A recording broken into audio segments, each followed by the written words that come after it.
Once upon a time, were my four favorite words as a little girl. Every night at bedtime, I would pull my covers over my chin and wait for my mom to come by. After a few minutes of excitement, she would walk and tuck me in tight and coyly ask, "Do we have time for a story tonight?" "Yes, yes, please, Mama. Please read me a story," she would smile back at me as she knew of the beautiful moments we were about to spend together. And all those precious moments always started with those four magical words. Once upon a time, like many little girls of my generation, the first stories my mom told me about were of Cinderella and Sleeping Beauty, stories about these young ladies who faced several challenges in their lives. The way those original stories were told led little girls like me to believe that to be happily ever after we needed to be rescued. Challenges and adversities are part of life that we grow up in fairy tales or in real life. Like many of us, I had my share of them. I saw my cousin fight cancer.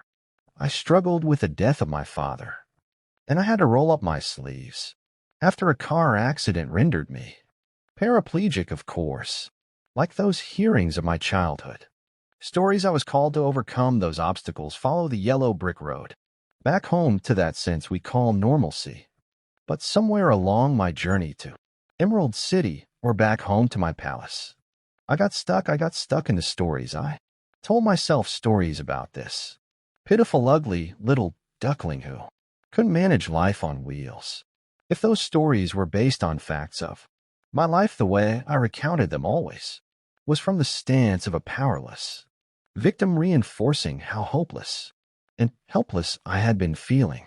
Imagine the worst moments of your life, when everything falls apart.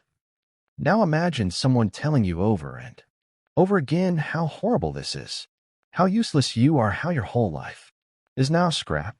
In recounting our stories, we all wish to be the hero, but in doing so, we often forget about one person often hidden from view that is as essential, if not more, the narrator. The narrator is like a great wizard. When the hero goes on its journey, the narrator observes and guides us through with a wider view, shaping how the story is being told, crafting the storyline to make us feel mad or sad, or to make us laugh and feel happy. Now the narrator doesn't change the plotline. He or she only tells the facts in a way that will lead us to the lessons learned. I was in my cousin's living room on a beautiful sunny September day. I had just given her my newborn baby to hold, and then I handed her a baby bottle, as I had asked her to be the first one to feed my baby. It had to be now, because she didn't have much time left. My cousin and I had imagined us raising our kids together, going to the zoo, attending school plays, celebrating birthdays.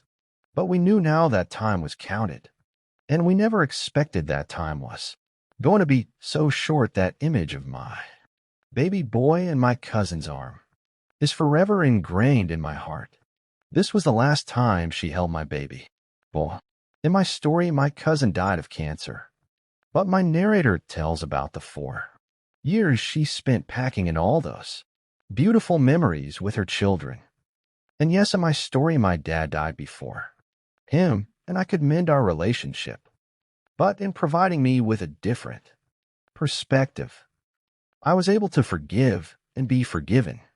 And yes, there's that car accident and the depression that destroyed everything in its way. Blind narrator reminds me that I am still here living life with the love of my life, my son, Thomas, with the transformative power that narrator holds. My stories became of courage and beauty, but the trick is, the narrator is you and me, which means no one's coming to save us but us. Sleeping Beauty has to wake herself up, and Cinderella can put her own damn shoe.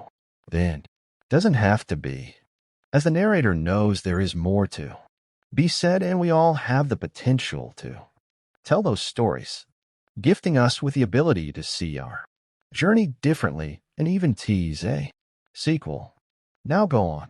Tap your heels 3 times and circle Back to once upon. But second time, to a place where we can begin again. You?